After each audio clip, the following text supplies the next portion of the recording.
என்னைக்காவது உங்கள் வீட்டு டாய்லெட்டை நீங்களே க்ளீன் பண்ணியிருக்கீங்களா? சீச்சி, டாய்லெட்டை போய் எப்படி நான் க்ளீன் பண்ணுறது அப்படின்னு கேட்கக்கூடிய ஆளாக இருந்தீங்கன்னா இந்த வீடியோ உங்களுக்கானதில்ல. தயவு செஞ்சு இதை ஸ்கிப் பண்ணிடுங்க. டெக்னாலஜி ரொம்ப பீக்கில் இருக்க இந்த 21st செஞ்சுரியில் தான் மனிதனோட கழிவுகளை மனிதனே அகற்றக்கூடிய ரொம்ப அவலமான ஒரு சூழலும் நிலவிக்கிட்டு இருக்கு. அதை போன்ற மக்களினுடைய கதையை பற்றி பேசுது சாரோனோட இருளி அப்படிங்கிற இந்த புத்தகம்.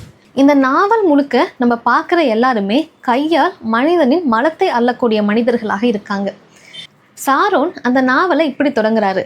அந்த தெருவில் இருக்கக்கூடிய மக்கள் எல்லாருமே குடும்பமாக கணவன் மனைவி குழந்தைங்களோட சேர்ந்து வேலைக்கு போவாங்களாம். அதுவும் எப்படி போவாங்களான்னு கேட்டால், குளிச்சுட்டு சுத்தமான ட்ரெஸ் போட்டுட்டு அந்த மஞ்சள் முகத்தில் ஒரு பெரிய குங்குமம் போட்டு வச்சுட்டு பூ வச்சு இது மாதிரி ரொம்ப மங்களகரமாக வந்து அந்த பெண்கள் எல்லாம் வேலைக்கு போவாங்களாம். அப்படி என்ன வேலைக்கு போகிறாங்க அப்படின்னு கேட்டால், அந்த ஊரில் நிறைய பெரிய பெரிய அரண்மனை மாதிரியான வீடுகள் எல்லாம் இருக்கும். அந்த வீட்டுக்கு பின்புறம் தான் அந்த வீட்டோட கழிவறை இருக்கும். அந்த கழிவறையோட பின்பக்க சுவரில் ஒரு சின்ன தகரம் இருக்கும். அந்த தகரத்தை திறந்தீங்கன்னா அதுக்குள்ளே ஒரு சின்ன ஓட்டை இருக்கும். உங்களோட கையும் உங்களோட தலையும் போகிறதுக்கான இடைவெளி இருக்கும். அதன் வழியாக உங்கள் கைகளை உள்ளே விட்டு அவங்களோட மலத்தை வந்து இவங்க சுத்தம் பண்ணும். அதுதான் இவங்களுக்கான வேலை. காலங்காலமாக அவங்க இந்த வேலைகளை வந்து செஞ்சுக்கிட்டு இருக்காங்க. எப்படி மற்றவங்கள்லாம் அவங்களுக்கு இருக்க சொத்தை வந்து பிரிச்சுக்குவாங்களோ அது மாதிரி இவங்க இந்த ஊரில் இருக்கக்கூடிய தெருக்களை பிரிச்சுக்குவாங்களாம். இந்த நாவலில் சாம்பல் குழி அப்படின்னு ஒன்று சொல்கிறாரு. சுற்றி இருக்கக்கூடிய மரம் முள் இது எல்லாத்தையும் போட்டு எரித்து சாம்பல் ஆனோடனே அவங்க தேவைக்கேற்ப 1 வாளி 2 வாளி அப்படின்னு ஒரு சாம்பல், விளக்கமாறு, முறம் இதெல்லாம் எடுத்துகிட்டு வேலைக்கு போவாங்களாம். இவங்க எப்படி இந்த டாய்லெட்டை க்ளீன் பண்ணுவாங்க அப்படின்னா, எடுத்துகிட்டு போகிற சாம்பல் எல்லாத்தையுமே தேவைக்கேற்ற மாதிரி 1 முறம் 2 முறம் அப்படின்னு எல்லா டாய்லெட்லேயும் வரிசையாக கொட்டிடுவாங்களாம். கொட்டிட்டு இவங்க வந்து உட்காந்து சாப்பிட ஆரம்பிச்சிருவாங்களாம். அந்த நேரத்தில் தான் அவங்க இந்த குழந்தைங்களுக்கும் சாப்பாடு கொடுக்கணும்.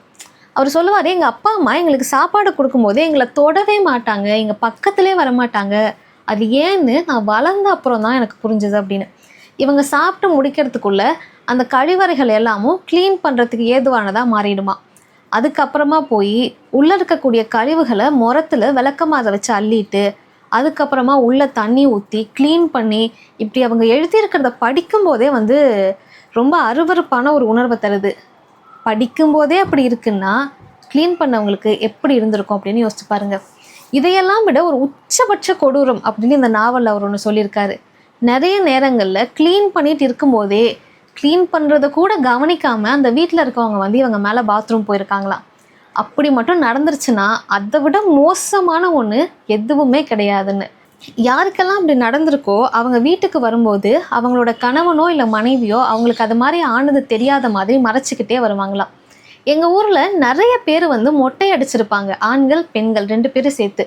அதற்கு என்ன காரணம்னா, இந்த மாதிரியான விஷயங்கள்லாம் நடக்கும்போது அந்த ஸ்மெல்லை அவங்களாலேயே தாங்கிக்க முடியாது, அதுக்கு பயந்தே அவங்க முடி வச்சுக்க மாட்டாங்க அப்படின்னு இந்த நாவலில் எழுதியிருப்பார். சரி, க்ளீன் பண்ணதோடு இந்த வேலை முடிஞ்சிருச்சானா இல்லை, அதுக்கப்புறமேட்டு தான் ஒரு காம்ப்ளிகேட்டடான டாஸ்க் இருக்குது. க்ளீன் பண்ண இந்த மலத்தை எல்லாம் ஒரு பெரிய சட்டியில் வச்சு தலையில் வச்சு சுமந்துட்டு ஊருக்கு வெளியே சாம்பல் குழியை தாண்டி இருக்கக்கூடிய இடத்துல போய் கொட்டிட்டு வருவாங்க. அந்த மலத்தை அவங்க தூக்கிட்டு போகும்போது அவங்களுடைய முகம் காதுன்னு அவங்க உடம்பு முழுக்க அது வலிஞ்சு இருக்குமா. இப்படி ஒவ்வொரு நாளும் அவங்க அந்த ஊரில் இருக்கக்கூடிய கழிவறைகளை தலைமுறையாக க்ளீன் பண்ணியிருக்காங்க. ஒரு கட்டத்துக்கு மேலே அவங்களால இதை பண்ண முடியாது அப்படின்னு தோண ஆரம்பிச்சிருச்சு. அவங்களும் இனி நாங்கள் வேலைக்கு வரமாட்டோம் அப்படின்னு அந்த ஊர்க்காரங்க கிட்ட சொல்கிறாங்க. ஒரு 4-5 நாள் அந்த ஊர்க்காரங்க ஏதேதோ பண்ணி பார்க்குறாங்க. அதுக்கப்புறமா அவங்க என்ன பண்ணுறாங்கன்னா, ஒரு லாரி நிறைய பன்னிக்குட்டிகளை வந்து அந்த ஊருக்கு எடுத்துகிட்டு வராங்க. எடுத்துகிட்டு வந்து இந்த மக்கள்கிட்ட கொடுத்து, இனிமேல் நீங்கள் கையால் மலத்தை வந்து க்ளீன் பண்ண வேண்டாம், அதுக்கேற்ற மாதிரி இந்த பன்னிகளை ட்ரெயின் பண்ணிக்க முடியும், அதுக்கு 2 பேரை கூட்டிகிட்டு வந்திருக்கோம் அப்படின்னு சொல்லி அந்த மக்களுக்கு பன்னிக்குட்டிகளை வாங்கி தராங்க. கூட வந்திருக்க அந்த 2-3 பேரும் அந்த மக்களுக்கு பன்னியை வந்து எப்படியெல்லாம் பார்த்துக்கணும் அப்படின்னு சொல்லி ட்ரெயின் பண்ணுறாங்க. இந்த ட்ரைனிங்லாம் முடிஞ்சு அடுத்த நாள் இந்த மக்கள் பன்னிகளோடு வந்து அவங்களோட கழிவறைகளை நோக்கி போகிறாங்க. இதில் அவங்க வந்து சொல்லியிருப்பாங்க, நீங்கள் அந்த டே முழுக்க பன்றிகளுக்கு எந்த சாப்பாடும் கொடுக்கக்கூடாது, ஏன்னா அது வயிறு நம்பிடுச்சுன்னா வேறு எதையுமே மூந்து கூட பார்க்காது அப்படின்னு. இந்த பன்றிகளை வச்சாவது க்ளீன் பண்ண முடியுமா அப்படின்னு கேட்டால் அதுவும் கை கொடுக்கல. அது பாட்டுக்கு போகும், அங்கே கொஞ்சம் இங்கே கொஞ்சமாக வாய் வைக்கும், 2 வீட்டை தாண்டி அது பாட்டுக்கு ஓடி போயிடும்.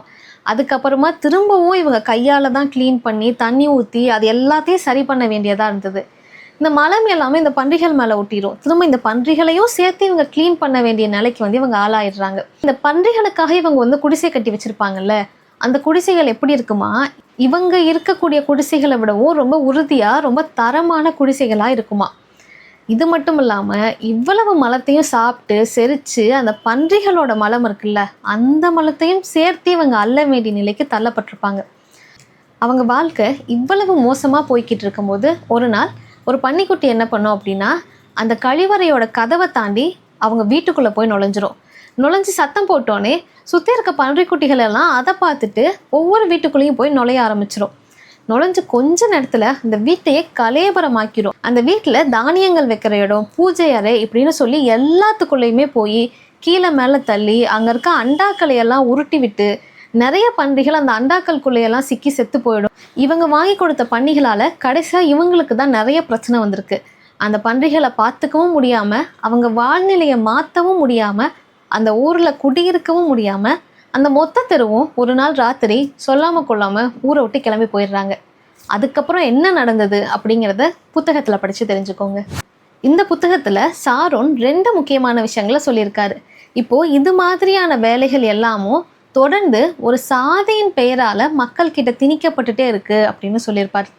இது எந்த அளவுக்கு அப்படின்னா, நம்ம நிறைய படிச்சிருப்போம். இந்த மாதிரி தாழ்த்தப்பட்ட மக்கள் எல்லாமும் வந்து அந்த தெருவுக்குள்ளே போகக்கூடாது, செருப்பு போடக்கூடாது, ஒழுங்காக ட்ரெஸ் பண்ணக்கூடாது, அவங்க குழந்தைகளை படிக்க வைக்கக்கூடாது, இது மாதிரி நிறைய கட்டுப்பாடுகள் எல்லாமும் இருந்திருக்கு அப்படின்னு. இதோட எக்ஸ்ட்ரீம் என்ன அப்படின்னா, அந்த ஊர் தெருக்களில் இருக்கக்கூடிய மக்கள் இந்த மக்களை வந்து ஒரு நாளும் பேர் சொல்லியே கூப்பிட்ருக்க மாட்டாங்களாம். இவங்களுக்கு பேர் கக்கூஸ்காரன், கக்கூஸ்காரியா அப்படி தான் வந்து கூப்பிடுவாங்க. ஈவன் அவங்களுக்கு என்னோட பேர் தெரியும், ஆனாலும் கூட அந்த பெயரை சொல்லி என்னை அழைக்க அவங்க விரும்பினதே கிடையாது அப்படின்னு எழுதியிருப்பார். 2வது முக்கியமான விஷயம் கல்வி. நம்ம நிறைய படிச்சிருப்போம். வரலாறு நெடுக மட்டும் இல்லாமல் இப்போ கூட ஒரு வீட்டில் பையன் பொண்ணு இருந்தால் பொண்ணை விட அந்த பையனுக்கு வந்து நல்ல எஜுகேஷன் கொடுக்கணும் அப்படிங்கிற மனநிலை வந்து ரொம்ப ஜென்ரலாக நம்ம வீட்டில் இருக்கவங்களுக்கு இருக்கும். ஆனால் இந்த நாவலில் பசங்களை வந்து படிக்க அனுப்பக்கூடாதுன்னு சொல்லுவாங்க. பொம்பளை பிள்ளைங்களை வந்து பள்ளிக்கூடம் போனால் அவங்க வந்து அது ஒரு பெரிய விஷயமா எடுத்துக்க மாட்டாங்க. ஏன்னா எப்படியும் அந்த பொம்பளை பிள்ளைங்களை கல்யாணம் பண்ணி நீங்கள் வேறு வீட்டுக்கு தான் அனுப்ப போகிறீங்க. ஆனால் பையன் படித்து வேலைக்கு போயிட்டா திரும்ப அவன் கழிவறை சுத்தம் பண்ணுற வேலைக்கு வரமாட்டான். அப்போ இந்த வேலையை யார் பார்க்குறது அப்படிங்கிறதுனால பையன்களை படிக்கிறதுக்கு அவங்க அனுமதிக்கவே இல்லை. அதை தாண்டி ஒரு சிலர் ஸ்கூலுக்கு போனால் அந்த ஸ்கூலில் இருக்க ஆசிரியர்களும் அவங்கள கழிவறை சுத்தம் பண்ண வைப்பாங்க. அங்கே கூட இருக்க குழந்தைகளும் அவங்கள ரொம்ப நார்மலாகவே பார்க்காம ரொம்ப மோசமாக ட்ரீட் பண்ணுவாங்க. இது மாதிரி நிறைய விஷயங்களை இந்த நாவல் முழுக்க சொல்லியிருக்காரு. என்னதான் இருந்தாலும் இது ஒரு நாவல் தானே, இது ஒரு புனைவு தானே அப்படின்னு உங்களுக்கு தோணுச்சுன்னா, இப்போல்லாம் யார் சார் சாதி பார்க்குறா அப்படிங்கிற மாதிரி தான் இருக்குது. ஒவ்வொரு நாளும் எவ்வளவு மலக்குழி மரணங்களை பார்க்குறோம் அப்படிங்கிறத நீங்கள் செய்திகளில் பார்த்துக்கிட்டு தான் இருக்கீங்க. அது மட்டும் இல்லாமல் இதை பற்றி இன்னும் நீங்கள் நிறைய விஷயங்களை தெரிஞ்சுக்கணும் அப்படின்னா, பாஷா சிங்கோட தவிர்க்கப்பட்டவர்கள், இந்தியாவில் மலமல்லும் மனிதர்கள் அப்படின்னு ஒரு புத்தகமே இருக்குது. இந்தியா முழுக்க மாநிலங்கள் வாரியாக ஒவ்வொரு மாநிலத்திலையும் எப்படியெல்லாம் கையால் மனிதர்களை மலமல்ல வச்சு அவங்கள கொடுமை பண்ணியிருக்காங்க அப்படிங்கிறத பற்றி பாஷா சிங் அதில் ரொம்ப விரிவாக எழுதியிருப்பார்.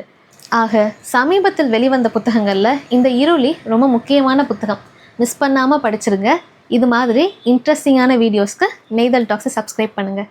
நன்றி.